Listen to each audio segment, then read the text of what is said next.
UTL solar solar लावणार आणि सबसिडीही मिळवून देणार। मुंबईत पुन्हा एकदा मराठी माणसाला बेदम मारहाण, मंत्र्यांपर्यंत ओळख असल्याची धमकी देत भाषिक शेरेबाजी करत रॉडने हल्ला। कल्याणमधल्या एका हाय प्रोफाईल सोसायटीतली घटना।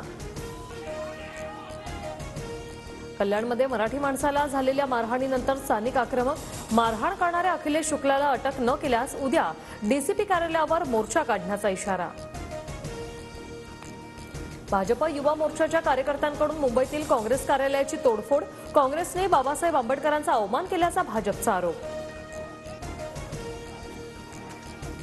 तोडफोडीच्या घटनेनंतर पोलिसांकडून लाठीचार्ज, भाजपच्या 30 ते 40 जणांवर गुन्हा दाखल, 14 कार्यकर्ते पोलिसांच्या ताब्यात।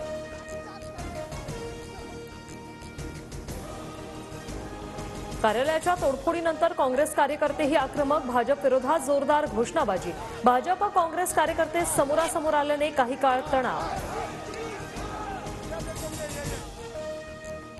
बीडमधील सरपंच मृत्यू प्रकरणी वाल्मिक कराडला अधिवेशन संपेपर्यंत अटक करा, अन्यथा बीडमध्ये जनता रस्त्यावर उतरेल, आमदार संदीप क्षीरसागर यांचा इशारा। पक्षपात न करता वसुलीबाजांवर कठोर कारवाई करणार, मसाजोग सरपंच हत्याकांड प्रकरणी फडणवीसांचा थेट इशारा, तर उद्या सकाळी 11 वाजता विधानसभेत उत्तर देणार।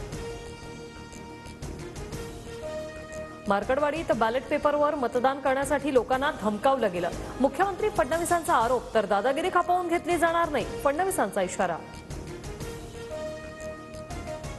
आम्ही सुरू केलेली एकही योजना बंद होऊ देणार नाही, अधिवेशनानंतर लाडक्या बहिणींच्या खात्यात डिसेंबरचा हप्ता जमा होणार, मुख्यमंत्री देवेंद्र फडणवीसांची माहिती। मुंबईतल्या बोट दुर्घटनेतल्या मृतांचा आकडा 14 वर, अपघातानंतर बेपत्ता असलेल्या 43 वर्षीय व्यक्तीचा मृतदेह भाऊच्या धक्क्याजवळ सापडला, एक जण अद्याप बेपत्ता। बीकेसी ते कुलाबा मेट्रो लवकरच मुंबईकरांच्या सेवेत, मुंबई मेट्रो 3 चा दुसरा टप्पा मे 2025 पर्यंत खुला होणार, मुख्यमंत्री फडणवीसांची माहिती।